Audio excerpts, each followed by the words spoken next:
Eu cumprimento o senador Lacer Martins, a deputada Jô, através dos quais eu estendo o cumprimento a todos os presentes. Uma questão apenas de ordem de tempo, então eu não vou nominar todo mundo.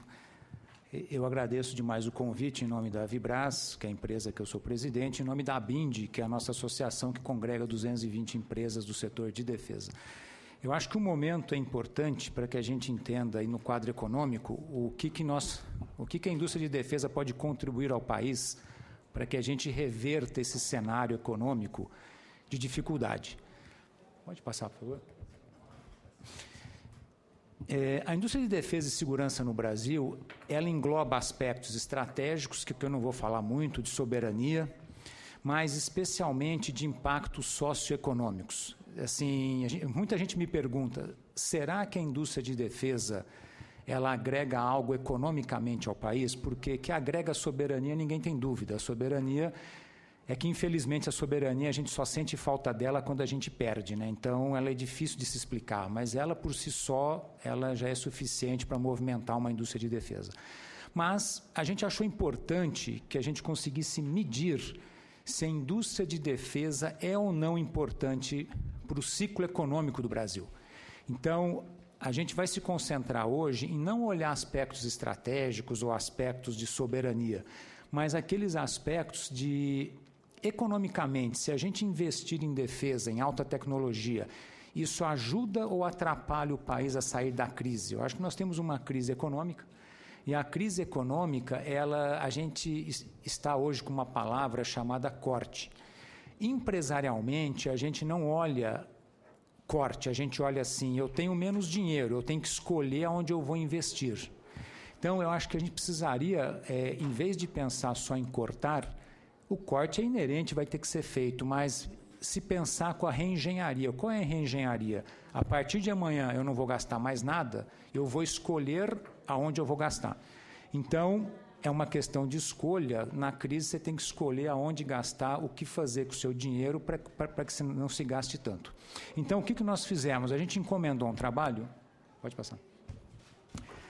A gente, até hoje no Brasil, ninguém havia realizado um trabalho científico do que é o impacto econômico e social na sociedade no momento que a gente investe em defesa. Então, nós fomos à FIP, que é a Fundação Instituto de Pesquisas Econômicas, ela tem um renome, ela faz os trabalhos o tempo todo para o governo. Pode avançar. A FIP é lá em São Paulo, ela é ligada à Faculdade de Economia e Administração, ela foi fundada em 73, e olha que interessante, desde lá ela foi criada para fazer um debate sobre os problemas econômicos e sociais do Brasil, que está muito na moda hoje, acho que é uma prioridade hoje repensar isso, pensar no crescimento econômico, fortalecer o sistema produtivo, aumentar a competitividade do país e melhorar a distribuição de renda, eliminar a pobreza. Ou seja, tudo o que nós estamos discutindo em 2015 aqui no Brasil, eu acho que tem tudo a ver com o que a FIP pensa. E aí, se pensar os contratos públicos e privados que sejam mais eficientes. A FIP adotou uma metodologia, e eu não vou gastar aqui muito tempo, não. Eu vou me ater aos 15 minutos, mas aqui eu vou falar um pouco da metodologia da FIP, porque se a metodologia não for científica, o resultado é falso. Então, a metodologia é aquela de insumo-produto, que permite que se considere todas as atividades do setor de defesa e o seu impacto na economia. Esse trabalho ele foi coordenado pelo professor Guilhoto. O professor Guilhoto ele já fez um monte de trabalhos para a área econômica do governo, na parte de hotelaria, setor sucroalcooleiro, e também ele foi avalizado pelo professor Delfim Neto. O professor Delfim Neto, ele avalizou esse trabalho, ele deu as orientações maiores, e ele fez alguns comentários que depois eu vou estar repassando ao longo dessa palestra. Interessante, a pesquisa mostrou que a atividade de defesa e segurança ela tem um impacto de 3,7 no PIB nacional. Mas mais importante do que isso, eu acho que nós estamos aqui no Senado, o Senado aprovou o Livro Branco de Defesa, ou o Senado, o Congresso. E o Livro Branco de Defesa, ele mostra o que o Brasil pretende investir em defesa em 40, 50 anos. Então, a FIP também mediu o que acontece na sociedade se o Livro Branco de Defesa for executado, ou seja, se ele acontecer. E ela criou um módulo. Internacionalmente, a hora que você fala em investimento, não adianta você falar em investimento de 40 bilhões. Pode ser que não tenha 40 bilhões. Então, eles criam um módulo de 10 milhões de investimento e você vê o impacto daqueles 10 milhões e você depois você faz por regra de 3 e faz a propagação do impacto. Eu vou explicar isso numericamente mais à frente. Pode passar. Bom, eu queria que você apertasse umas 8 vezes até em março se formar. Eu não quero perder muito tempo. Aí, está bem aí. O que é esse primeiro slide? É só a metodologia da FIP. Ela usa o fluxo circular de renda, onde em cima nós temos o mercado consumidor e embaixo o mercado de produção. Esse é só um modelo, porque de repente, a gente vai ter um economista aqui na sala. Eu não vou explicar o modelo, mas a FIP usa o modelo de produto-insumo, que é a base mundial para se medir o impacto econômico do investimento. Quando você investe, você muda o consumo das famílias, você gera uma atividade econômica. Quando você paga salário, mesma coisa, a pessoa que recebe o salário contrata professor de tênis para o seu filho, aula de balé, ou seja, existe uma movimentação da economia. Avança, por favor. Você pode apertar umas 10 vezes aí o Enter.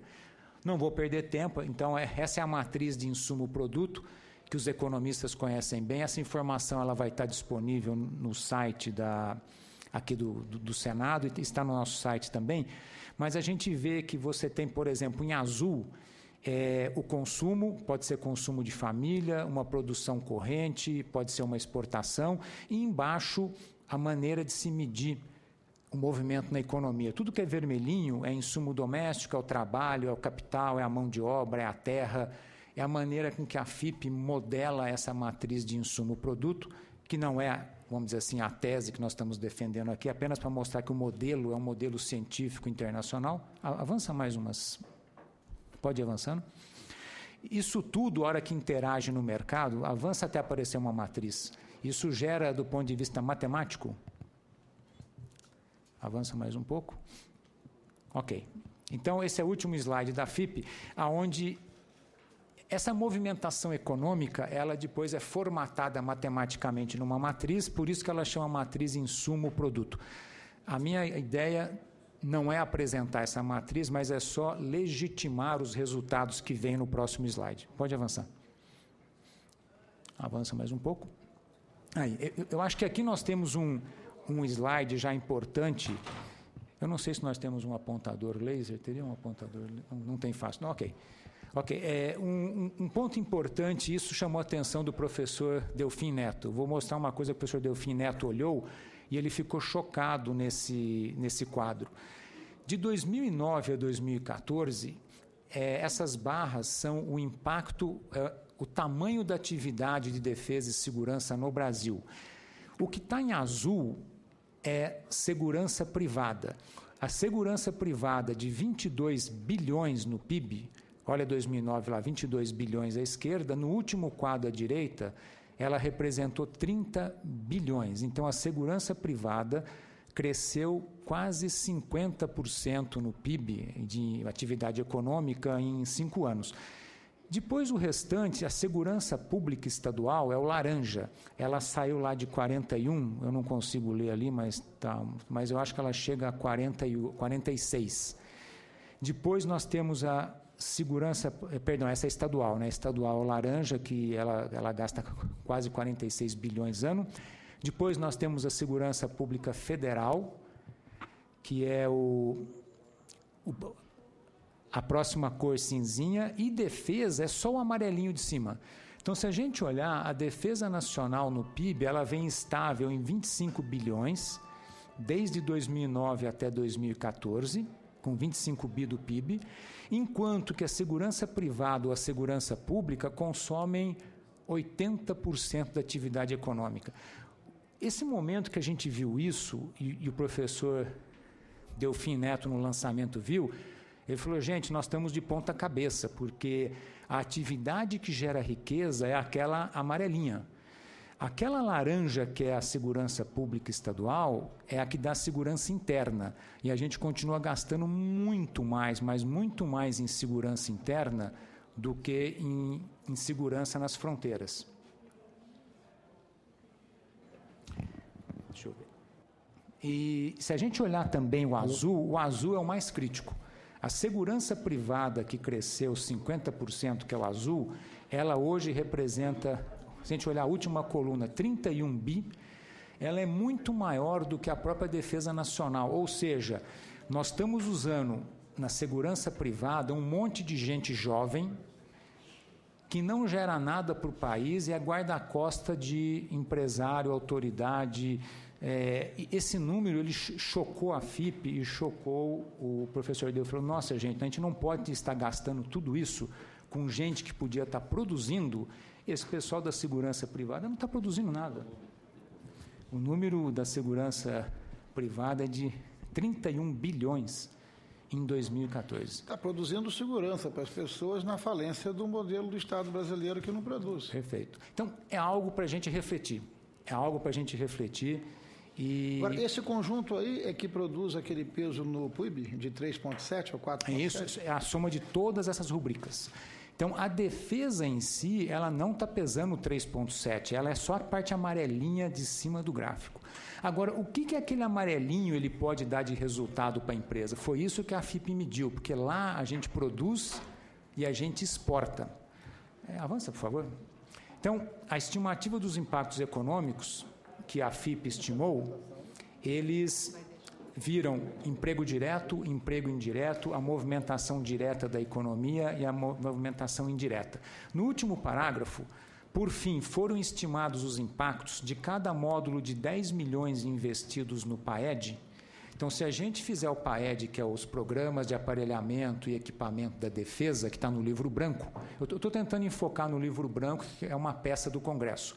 Se o PAED for executado, não importa a sua dimensão, porque ali está escrito 100 bilhões. Pode não ter 100 bilhões, mas pode ter 10.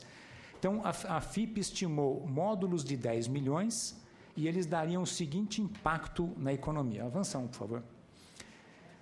Olha que interessante, um investimento de 10 milhões em programas de alta tecnologia, ele tem um efeito direto na economia, ele movimenta 18,6 milhões na economia, diretamente.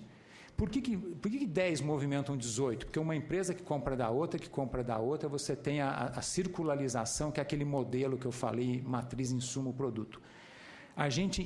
O efeito de PIB incrementa em 9,7 o PIB, ocupa 175 pessoas por ano, e tem um efeito indireto. O que é o efeito indireto? É aquele salário grande que contrata o professor de tênis para os filhos, é o efeito indireto na economia, de mais 33,4 milhões, induz no PIB mais 18,6 milhões e ocupa mais 352 pessoas por ano. Então, esses são números interessantes, ou seja, quando se investe em tecnologia ligada à defesa, para cada 10 milhões a gente cria empregos diretos, 174, e na última linha empregos indiretos de 352 empregos ano. Esse é um número, eu estou colocando o resumo, mas esse trabalho está disponível, é um trabalho científico, ele pode ser auditado, a FIP ela pode tirar dúvidas para a gente poder apurar um pouco mais. Avança mais um. Bom, se a gente olhar então a atividade de defesa e segurança, elas são muito intensivas em salário se comparadas a outras áreas da economia, e com os salários pagos no complexo de defesa e segurança, eles estão muito acima da média econômica, então ele tem um efeito induzido muito grande. A gente pode ver que aquela segunda parte, o efeito induzido indireto é muito grande na economia. E os impactos de longo prazo desse sistema, ele ajuda o governo a se planejar. Então, será que é interessante investir em defesa e tecnologia? Avança mais um slide. Eu estou chegando já ao meu último slide, eu vou tentar fazer um sumário aqui. Hoje nós temos uma crise econômica. O país precisa voltar a crescer, acho que ninguém tem dúvida, precisa iniciar um novo ciclo de desenvolvimento e tem que estar alicerçado hoje em inovação e tecnologia de ponta. Não adianta a gente fazer um ciclo econômico hoje voltado ao sucro alcooleiro, não que eu tenha nada contra, mas ele emprega muita gente, mas no longo prazo ele não alavanca a economia. Quando a gente investe em segurança e defesa, você tem produto novo e você tem exportação. Então, os investimentos em inovação e tecnologia de ponta geram produtos de alto valor agregado e com grande capacidade de competir no exterior. E aí vem um amplificador, que é esse último parágrafo. Nós temos uma estatística na associação que mostra que para cada real que o governo investe em desenvolvimento de defesa, por exemplo, o que é desenvolvimento de defesa? Eu vou desenvolver um novo avião, eu vou desenvolver um novo míssil, eu vou desenvolver um novo radar. Cada real que a gente investe em defesa no orçamento, ele volta 10 vezes maior em exportação. Nós temos a estatística, nós consultamos as empresas exportadoras, como a CBC, como a Condor, a Vibraz, Embraer e outras, e se a gente investe 1 milhão no Brasil, a gente gera 10 milhões em exportação. Então, o que a gente vê nesse trabalho da FIP?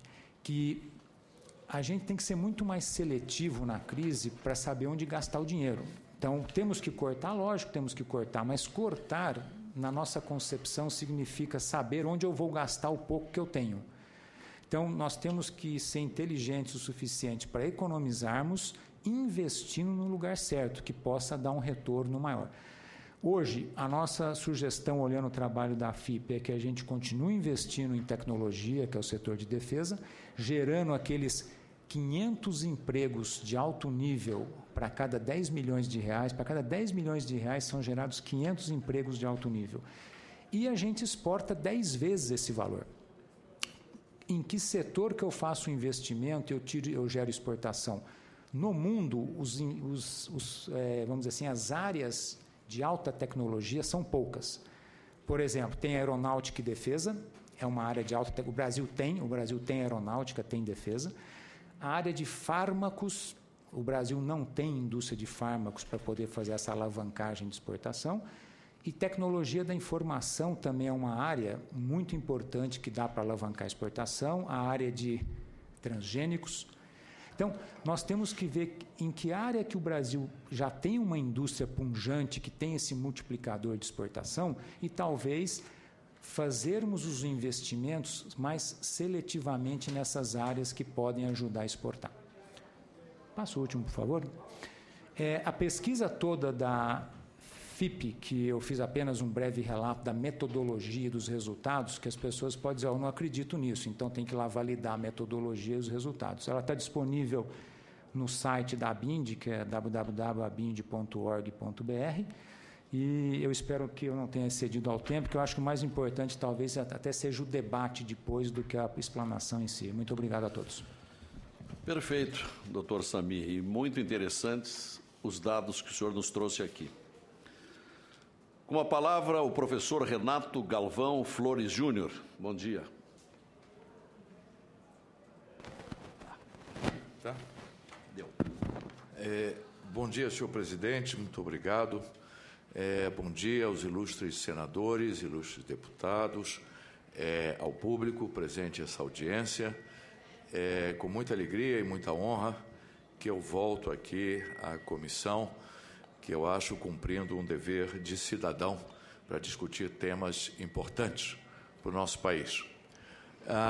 Eu acho que o mais importante dessas audiências é exatamente a parte do debate, são as perguntas.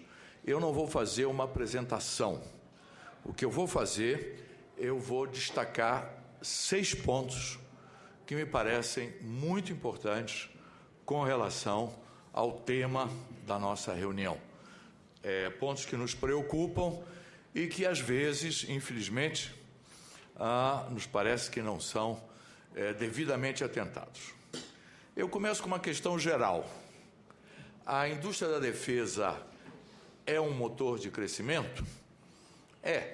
Pode ser, sem dúvida. Mas isso não é uma coisa imediata. Há várias razões para isso, e uma irônica é que todos os países, a menos os estados falidos, hoje em dia, têm, bem ou mal, uma indústria de defesa, querem desenvolvê-la e querem exportar.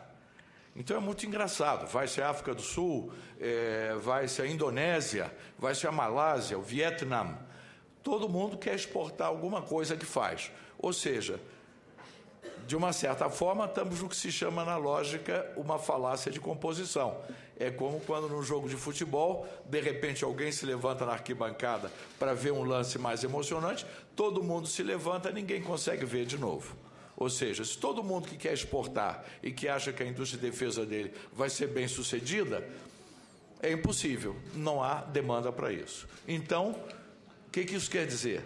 Que nós estamos enfrentando e vamos cada vez mais enfrentar um mercado competitivo, onde há oportunidades, mas as oportunidades não são evidentes e demandam esforço e inteligência. Além do mais, porque as nações desenvolvidas, aonde se encontram as empresas mais performantes, têm sistematicamente reduzido os seus orçamentos de defesa, o que tem obrigado as suas empresas, as suas firmas, a exportar mais.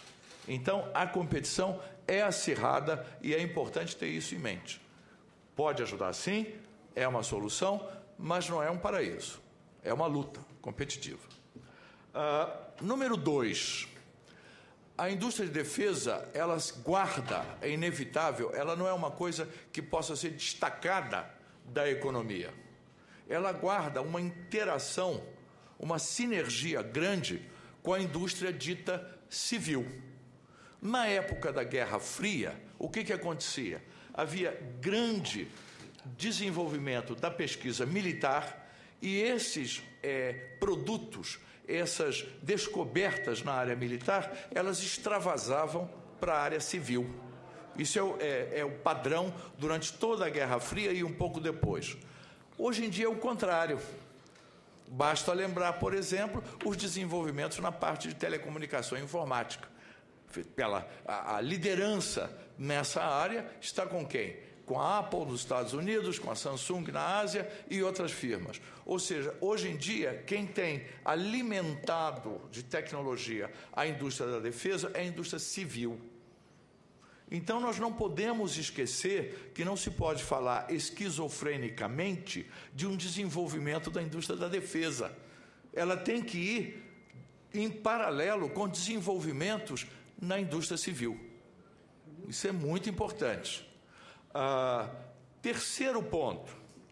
Ninguém, tirando talvez os Estados Unidos, ninguém hoje em dia é capaz de, sozinho, desenvolver totalmente um produto de defesa.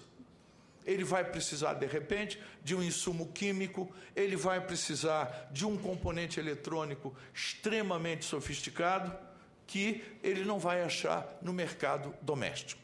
Ou seja, a indústria de defesa, ela necessita de parcerias para ser competitiva e eficiente. Ela necessita de acordos, ela necessita de uma visão aberta em termos de comércio internacional, em termos de aquisição de insumos. Há vários insumos que é melhor adquirir fora do que fazer internamente, senão vai fazer um produto muito caro e pouco competitivo. Isso significa que há que criar plataformas, e nós temos um exemplo de excelência no nosso país nisso, que é a Embraer, que é uma plataforma de produção de aviões. Os senhores sabem que a Embraer se apropria de vários insumos, vários componentes em diversos países do mundo. Então, essas indústrias, o caminho da indústria de defesa, não todas, mas muitas delas, é através de plataformas e parcerias inteligentemente seladas.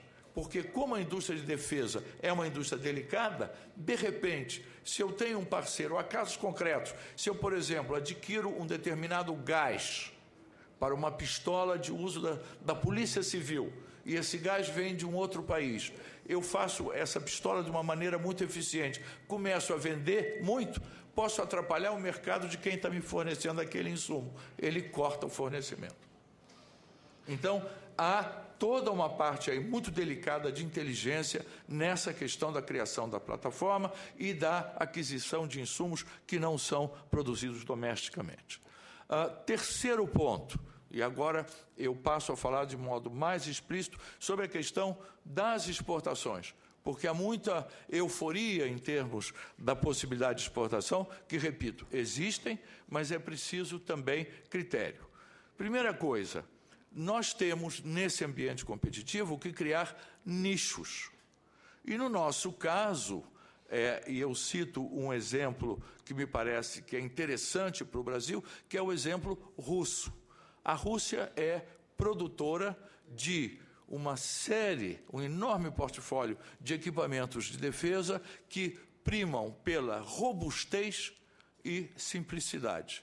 Não é à toa que a Kalashnikov é a Kalashnikov. É um fuzil metralhadora utilizado até hoje, é o maior best-seller, talvez, da indústria de defesa. Lamentavelmente, uma Kalashnikov pode ser montada e desmontada por um pré-adolescente, e é uma arma de uma robustez tremenda. Eu acho que o Brasil, o nicho da nossa indústria, é muito, é claro, sempre sem total exclusividade, são produtos simples, robustos e adaptados às nossas condições tropicais e geográficas. O Cascavel e o Urutu, que são hoje em dia blindados quase que históricos no percurso da nossa indústria de defesa, são citados hoje em dia em livro-texto, como blindados simples, sem grande sofisticação e de grande utilidade em todos os países e em condições topográficas semelhantes às nossas. Quinto ponto, a questão dos nichos geográficos. A gente ouve também, muitas vezes, dizendo, bom, vamos agora explorar, o Iraque está com uma necessidade de pistolas, o grupo não sei o quê, precisa de tantas armas. A questão da exportação da indústria de defesa, sem querer me alongar muito num assunto que é bastante delicado, ela envolve também a imagem do país e envolve também uma dimensão moral. É preciso cuidado para quem nós vamos exportar. De repente, uma arma que foi para um determinado país é apropriada por outro grupo, está um certo grupo aí dando tiros com pistolas, com fuzis, com granadas brasileiras. Sem exagero, mas isso é preciso cuidado. Nós temos visto, às vezes, descobertas de grandes nichos que não são nichos. Nesse caso, nos parece que nós temos um entorno muito importante de ser explorado, que é o entorno da América do Sul. Nós temos a Unasul, que nós sabemos é um esforço de integração que tem áreas que não têm andado tão bem quanto se queria, mas tem outras áreas que têm andado muito bem, nomeadamente a área da saúde e a área da defesa. Então, eu acho que a América do Sul é um mercado importante e que nós devemos nos empenhar muito mais com relação a esse mercado, e o outro mercado é, obviamente, a África, que me parece extremamente importante. Finalmente, uma última coisa, uma última observação. Exportar, uma vez que se tem um produto, é uma questão de preço, prazo e de oferecer um sistema de acompanhamento, de manutenção e de reposição eficiente.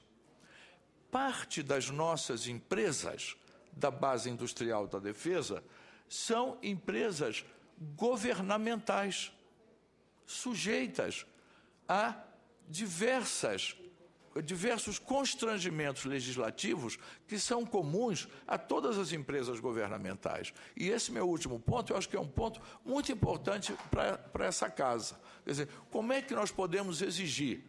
Eu dou um exemplo de uma empresa muito performante, que inclusive faz coisas que são muito especiais, de grande qualidade, a Imbel. Como é que nós podemos exigir que a Imbel, por exemplo, seja uma exportadora performante se, num processo de produção, ela tem um problema, precisa comprar um novo equipamento, substituir o material, ela tem que seguir a lei da licitação, tem que seguir todas as normas impostas a uma empresa governamental. Ela não tem conta bancária. Como é que se pode fechar uma operação financeira de exportação? Então, eu terminaria com esse último ponto, que diz respeito mais às empresas da base industrial de defesa que pertencem ao governo. É necessário, a nosso ver, a criação de um dispositivo legislativo que libere de certos constrangimentos legais as empresas da base industrial da defesa governamentais. Se não, por melhor que sejam os seus produtos, por mais interessantes, tropicalizados, robustos e simples que sejam os seus equipamentos, ela estará sempre em desvantagem para oferecer um preço competitivo e, o que é pior, cumprir o que promete em termos de entrega em prazos, no devido prazo. Bom, esses são 6 pontos provocativos. Eu gostaria muito de ouvir as críticas e as perguntas dos senhores. Muito obrigado, senhor presidente.